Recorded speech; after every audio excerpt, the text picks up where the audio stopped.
tu es complètement taré de reprendre cette boîte. C'est ce que mon invité a entendu au moment de reprendre The Good Experience. Sébastien Jeanne-Beillot, bonjour à toi. Bonjour Thomas. C'est un bonheur de t'avoir. Je reviendrai ensuite après pourquoi. Ce que je te propose, c'est qu'on partage les sujets de la reprise, les défis de l'IA aujourd'hui, les défis de ta boîte dans ce secteur, et puis on parlera un peu de ce qui peut trotter dans la tête d'un entrepreneur en croissance. Ça emmène beaucoup dans 40 nuances de Next. Est-ce que tu répondras à toutes mes questions? Oui, promis. Eh ben, on répond à tout ça juste après le jingle. Feuille blanche.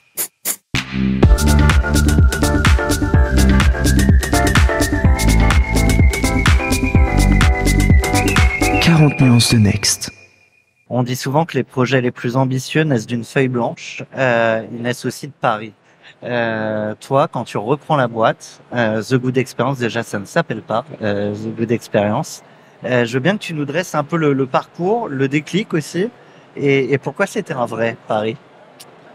Alors, The Good Experience, ça s'appelait In Extenso. Alors, pas le cabinet comptable. Beaucoup de personnes... Déjà, c'était pas bon. Bah ouais, c'était compliqué de construire une histoire avec un nom qui est déjà pris. C'est une société qui faisait des stands depuis à peu près 30 ans. Il y avait plusieurs sociétés dans le groupe. Moi, j'ai rejoint ce groupe en 2017 pour cofonder une société de stands éco-responsables et réutilisables. Ça a assez vite bien marché parce que le groupe travaille avec des belles entreprises et on a apporté une réponse design et éco-responsable. Il y a eu le Covid. Ça a été un peu le bazar. Et moi, j'ai eu la bonne idée de reprendre le groupe juste après le Covid. Juste après le Covid. Donc, et c'est là qu'on te dit, ton pari, il est complètement fou. Enfin, t'es taré, quoi. T'es taré, t'es en train de reprendre une boîte qui fait des stands sur les salons alors que c'est fini tout ça, c'est le virtuel. Oui, on le voit bien ici à Vivatech. 150 000 personnes sur 4 jours, je crois. Mais il fallait y croire. Fallait y croire. Il y a des personnes qui m'accompagnaient, qui me disaient, mais t'es sûr de ce que tu fais? Parce que j'ai fait tapis là-dessus. Je suis caution personnelle, j'ai tout mis et ouais, il fallait y croire. Les défis qu'il faut relever quand on reprend une boîte comme ça, alors t'as le sujet de la trésor, ça tu l'as évoqué, après le Covid, il y a peut-être quand même un ralentissement. Il y a le stress que tu peux avoir de t'endetter à titre perso, mais surtout, il faut transformer la boîte et trouver toujours ce juste équilibre entre je vais vraiment transformer la boîte et en même temps, il y a une part de respect d'héritage qu'il faut arriver à conserver. Moi, j'ai eu la chance de fonder une première société à 22 ans. Et j'ai repris donc ce groupe à 29 ans. Donc j'ai eu un peu les deux expériences créateur et repreneur. Repreneur, ce qui est très compliqué, c'est que ça va beaucoup plus vite, mais en fait, on a moins le droit à l'erreur parce que faut rembourser quoi. Faut rembourser les banques qui ont cru en nous. Et donc ça, c'est pas évident. C'est-à-dire que nous, il faut continuer à livrer tous nos stands, à faire que ça fonctionne. Et parallèlement, on essaye de transformer la société, mais il faut pas tout casser. Nous, on a cassé beaucoup de choses parce qu'on a changé de nom. Donc, c'était un des leaders de stand en France. Donc, tout le monde connaissait In Extenso. The Good Experience, ça a été très compliqué parce que les gens comprennent. Mais The Good Experience, c'est quoi? C'est quoi le travail qu'il faut faire? Parce que c'est pas la première boîte qui change de nom. Il y en a qui y arrivent très bien. Là, je pense à Swile qui est une réussite. Et en même temps, t'en as qui, effectivement, où ça se perd. En fait, c'est du temps. Globalement, c'est du temps. Nous, on a mis au moins 2 ans à ce que nos clients, nos fournisseurs comprennent que In Extenso, c'était fini. Mais le pire, c'est qu'en fait, il y avait In Extenso, il y avait The Good Boost Company parce qu'il y avait un groupe au-dessus. La société sur laquelle j'étais associé, moi, elle s'appelait Incognito, une holding qui s'appelait In Good Company. C'était un problème de branding. Ma mère ne savait même pas prononcer le nom de ma boîte. Là, je me suis dit, il y a un problème. C'est pas le premier entrepreneur dont les parents sont pas capables de pitcher ou de prononcer. Et donc, tu vas complètement révolutionner la boîte et c'est ce qui nous amène aussi ici à Viva. On parle d'innovation, énormément d'investissements chez vous sur l'innovation. Je veux bien que tu me dises de quoi on parle. En fait, historiquement, la boîte, elle faisait des stands. Elle les faisait très bien. Donc c'est à peu près 400 stands par an, de 6 à 1500 mètres carrés. On fait des stands partout dans le monde. avec un haut niveau de service, c'est-à-dire qu'on accompagne nos clients de A à Z, donc catering, traiteur, hôtesse, et on a été beaucoup plus loin, c'est-à-dire il faut mettre des animations sur les stands. Il faut que les gens vivent quelque chose, d'où le nouveau nom, The Good Experience. Oui, parce que je pense que la phrase qui doit t'énerver le plus, c'est « Ah ok, tu fais des stands. » Alors oui, mais pas que en fait. Bah, en fait, on ne s'arrête pas au stand et c'est souvent, on voit beaucoup de personnes ou d'entreprises qui font des stands, qui s'arrêtent au stand. Le stand, il est beau, il y a une belle enseigne, il y a un beau mur lumineux, mais il faut aller plus loin. Il faut que le visiteur, il vive une expérience. Ça permet au client de tenir un discours, de raconter une histoire, d'engager son prospect. J'avais une discussion avec un directeur communication d'une marque française automobile qui me disait le stand c'est génial, nous sur le salon automobile en fait c'est le seul endroit où on peut montrer notre véhicule à 600 000 personnes en 3-4 jours. Donc il y a 600 000 personnes sur ce salon qu'on peut engager, qui sont des acheteurs potentiels. Faut pas juste leur montrer un beau stand, il faut discuter avec eux, faut leur faire vivre une expérience, faut qu'ils repartent avec quelque chose, faut capter de la data. La data a l'air de les suivre après. Faut les suivre, faut les relancer. Il y a avant, pendant, après. C'est-à-dire que tu as beaucoup de boîtes qui s'arrêtent à la fin du pendant et qui repartent dans le quotidien. Et qui sont incapables de calculer leur ROI. Et donc nous, c'est le virage qu'on prend, c'est dire on fait pas juste un beau stand. En fait, on va beaucoup plus loin et on va accompagner les entreprises qui font des stands à faire de la croissance. Parce que c'est ça, l'objectif, c'est d'avoir de l'impact, de la visibilité, mais de faire de la croissance. On fait un stand. La notoriété, ça ne suffit plus. Exactement. J'évoquais, l'innovation. Vous avez lancé un showroom, j'ai eu le plaisir de le découvrir, parce que c'est pas pour rien si on est là aujourd'hui. Et je pense que l'expérience, on peut l'avoir, parce qu'en fait, tout ça, c'est vous. Alors, sur les caméras, tout le monde ne voit que le stand et très beau décor. Mais ce qu'il y a derrière, c'est une expérience. Là, en l'occurrence, c'est un mélange d'IA, c'est visuel, on a un écran rond, t'as des LED, etc. Et les gens vont partager un rêve, là-bas au micro, derrière les caméras. Ouais. Et ce rêve va s'afficher, se reproduire devant eux et s'afficher. Enfin bref, rendre tangible un rêve. Et en fait, si on explique ce qu'il y a derrière, tu as aussi de la capta, de la data. Bah, voilà, c'est tout l'objectif. C'est de faire venir. Faire venir les gens. Et qu'est-ce qui se passe? C'est beau. J'ai envie d'essayer. Le monde fait venir le monde. On le voit là, il y a quelques personnes. Les gens s'arrêtent, ils regardent, ils font la queue, ils essaient. Et après, en fait, pour récupérer son rêve, il faut que ce soit très rapide de donner de donner sa data. C'est simplement nom, prénom, mail. Et nous, on envoie l'image après, le rêve. Les gens le voient quand même directement. Mais en fait, ça permet de recontacter les gens d'une manière un peu sympathique. Mais ça permet en fait d'avoir les coordonnées de la personne. Et après, on peut aller plus loin dans l'identification. Nous, quand on accompagne nos clients sur des stands comme ça, il y a un commercial ou quelqu'un de l'équipe qui est là et qui qualifie qui est son contact. Je reviens sur ton showroom. Ouais.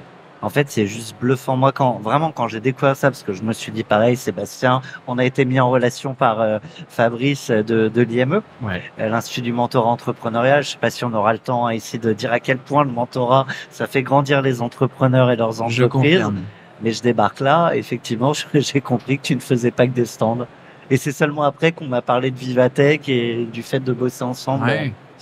On a ouvert le premier showroom événementiel de 800 mètres carrés à Agnières-sur-Seine où on montre l'événementiel de demain. Moi, et c'est la partie de mon métier qui m'éclate. Je bouge beaucoup. Je vais sur le CES de Las Vegas. Je vais sur le Mobile World Congress. Je vais voir en fait ce qui se fait de nouveau. On le ramène dans notre showroom. On teste. On voit ce qui fonctionne, ce qui fonctionne pas. Et en fait, on fait venir nos clients dans ce showroom pour qu'ils puissent prendre ces animations et les mettre sur les stands. Donc nous, on les accompagne de A à Z, mais ça leur permet de mettre en avant leur entreprise d'une manière différente, de récolter de la data, de raconter une histoire différemment. Et en fait, les visiteurs qui viennent sur le stand, ils s'en souviennent, ils le partagent sur les réseaux et ça fonctionne.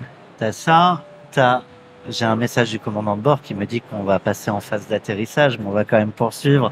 Merde, c'est notre stand. Pardon pour le gros mot. Je suis perdu. Oui, pardon. t'as de l'IA, mais t'as aussi des objets. Enfin bref, tu crées encore une fois de l'expérience. Ouais, Vous avez bien choisi votre nom. Ouais, je trouve qu'on l'a bien choisi. Je trouve qu'on l'a bien choisi. En fait, The Good Experience, c'est 3 piliers. On a fait un truc assez marrant. C'est je lisais beaucoup et dans des podcasts que j'écoute, notamment, je l'ai sûrement peut-être entendu dans les tiens, c'est il faut que la boîte soit alignée avec ses valeurs. On a organisé une journée avec toute la boîte. Ça, c'est facile à dire. Voilà. Et après, c'est... Non, mais on a travaillé sur nos valeurs. Chacun est ressorti avec des trucs. On avait une liste de valeurs. Et en fait, personne, un mois après, j'ai demandé aux gens, c'est quoi nos valeurs? Il n'y avait pas une personne qui se souvenait. Et en fait, nos valeurs, elles sont assez simples maintenant. C'est les 3 piliers de la good experience. C'est une expérience visiteur. Parce que nous, on est en B2B2B. Notre client, finalement, c'est le visiteur final. Si lui a vécu une vraie expérience, notre client, à nous, qui paye le stand, l'expérience est content. Donc, faut que le visiteur vive une expérience extraordinaire. Faut que le client vive une expérience extraordinaire en travaillant avec nous, parce que faire un stand partout dans le monde, c'est un vrai stress. Et il faut que les collaborateurs au sein de The Good Experience vivent une vraie expérience en se disant, waouh, c'est cool de bosser ici. Et ça, en fait, c'est nos valeurs. Ça, c'est le premier gros pilier. Ouais. Ou alors, pardon, tu m'as fait les 3 piliers autour de l'expérience. Ouais. Excuse-moi. J'aime bien quand on me dit 1, 2, 3. Je suis 1, 2, 3, les 3 piliers. Non, mais c'est très clair. Alors, écoute, je vais juste partager la nôtre. Ouais. Je crois qu'on s'est tapé dans la main il y a 2 semaines. Autant dire que je pense que les menuisiers, etc. Ça, c'est tes équipes qui m'ont dit après. Mais on a des équipes vous avez sué. On a des équipes et des fournisseurs extraordinaires. On parle là de la boîte, comment tu l'as retournée, comment aujourd'hui c'est une boîte qui fait de la croissance rentable. Mais c'est pas que ça, la vie des entrepreneurs, et tu le sais très bien. Tous ceux qui nous regardent et qui nous suivent depuis un moment le savent très bien. Même quand tu as des très belles boîtes, ça veut pas dire que c'est simple. Et pour ça, je t'ai demandé, non, je te l'ai pas demandé, mais je vais le faire, de nous partager une claque. Waouh! J'aime bien le jingle. Je pense que l'une des plus grosses claques que j'ai prises, c'est quand je me suis dit, je vais reprendre ce groupe et que je me suis dit, je vais contacter la banque qui est la banque historique de la société, et qu'elle m'a dit, non, nous on n'y va pas en fait, on finance pas, on n'y croit pas. Et là j'avais tout organisé, je me suis dit, alors j'en ai déjà pris des gifs, mais en fait, ça me paraissait évident que ça allait suivre. Ah ouais. Et du coup, j'ai trouvé d'autres banques. Donc on l'a fait, mais tu racontes ça comme ça. Ah ouais, non, je raconte c'est ça le comme parcours ça, du combattant. Ah mais tu prends une vraie gifle, tu te dis mais mince, faut retrouver des banques, il y avait un timing à respecter, il y avait mais c'est ce que vivent tous les entrepreneurs, c'est ma femme me dit tu ne te réjouis jamais. Enfin, un moment et d'ailleurs, c'est drôle parce que là, j'ai une bonne nouvelle cette semaine. J'ai gueulé dans mon bureau, me disant faut que je me réjouisse. Est-ce que tu as appelé ta femme? Non. Lui dire. Faudrait que je lui dise. J'ai gueulé dans mon bureau. Et puis, en fait, j'arrive tôt le matin et il y avait quelqu'un dans les bureaux. Il dit, mais qu'est-ce qui lui arrive? Il est starbé. Et non, mais c'est compliqué de se réjouir parce que c'est ce que vivent tous les entrepreneurs. C'est un jour, ça fonctionne, il y a une bonne nouvelle, on embauche quelqu'un, on est content du profil et puis en fait, il vient pas. Puis il y a un client, on commence avec lui, tout part super. Et puis nous, on fait un métier compliqué avec le stand, c'est-à-dire que c'est un circuit de vente qui est très long. Quand on livre un stand, là, on monte des stands sur le Bourget, une première en 30 ans. Il peut y avoir un truc qui bug, une machine à café qui ne marche pas pendant qu'il y a le président du groupe qui arrive. Et là, c'est perdu. C'est la cata. Donc c'est compliqué, mais tous les entrepreneurs vivent ça. Et je pense que toutes les boîtes ont leurs problématiques. Oui, mais effectivement, dans l'événementiel, le stress peut monter d'un cran, en tout cas sur une période très... J'ai la chance d'avoir des équipes extraordinaires et qui connaissent vraiment très très bien le métier. Ah je peux te dire que je les ai vus avec une capacité à être stoïque face aux problèmes que j'étais assez bluffé, et on va venir faire un stage. Je vais venir faire un stage chez vous parce que vraiment bravo. Deux dernières choses. Qu'est-ce qui aujourd'hui, il y a plein d'entrepreneurs qui n'ont pas encore des sujets à craquer ou des trucs qui le tiennent éveillé la nuit, à part les sujets des banques? Est-ce qu'il y a des trucs comme ça qui te monopolisent l'esprit en ce moment? Je crois que mon plus gros sujet en ce moment, c'est comment réussir à faire accélérer une entreprise sur un modèle qui est pas scalable. sans trop mettre le bazar. Tu vois, en gardant des clients heureux, une équipe qui tient la route, qui est engagée. Et ça, c'est très compliqué. C'est-à-dire que nous, si je veux aller l'année prochaine, si je veux faire 20 stands ici, là on en a fait déjà quelques-uns. Celui de BPI France, je crois, ouais, notamment. BPI et d'autres. En fait, si je veux faire 20 stands l'année prochaine, il faut que je staffe, il faut des outils, il y a beaucoup de choses qu'il faut. C'est pas comme un Facebook qui peut prendre 100 000 membres dans la journée et rajouter un peu de serveurs, quoi. Et donc ça, en gros, il faut que j'arrive tous les jours à essayer de faire tomber les freins. Et comment faire ça? J'ai pas encore toutes les réponses aujourd'hui. J'espère que tu auras la réponse à cette dernière question. J'ai le téléphone qui sonne sans sonnerie. Je te propose de l'écouter. Plein d'incertitudes, l'avenir est fait. Trouver l'équilibre, tu devras. Aujourd'hui te préparer, il te faut. Quel nouveau défi affronter tu devras? Les prochains défis? Le prochain défi et sur lequel on avance déjà très bien, c'est les pays du Golfe. C'est que nous, en fait, on a une chance sur notre métier, c'est que on peut faire des stands partout dans le monde sans avoir de bureau là-bas. Et on commence à faire de quoi? C'est le design ici? Ouais, j'ai le design ici. En fait, on a et c'est la force du groupe que j'ai racheté, c'est des partenaires et des prestataires partout dans le monde qui nous accompagnent avec un haut niveau de qualité. Et donc, on fait de plus en plus de stands, de pop-up, d'événements à Dubaï notamment, Riyad.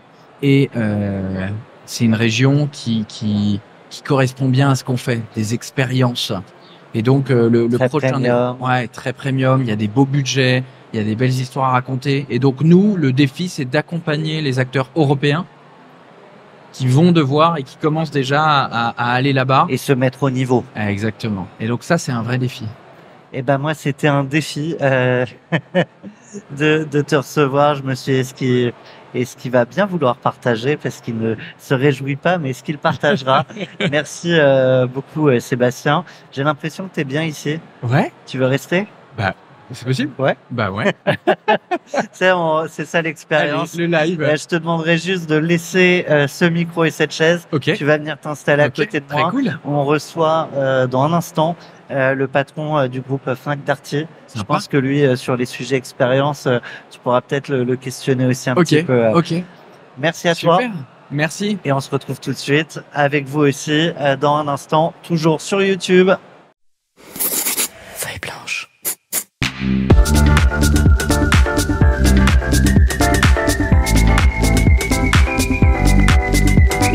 40 nuances de Next.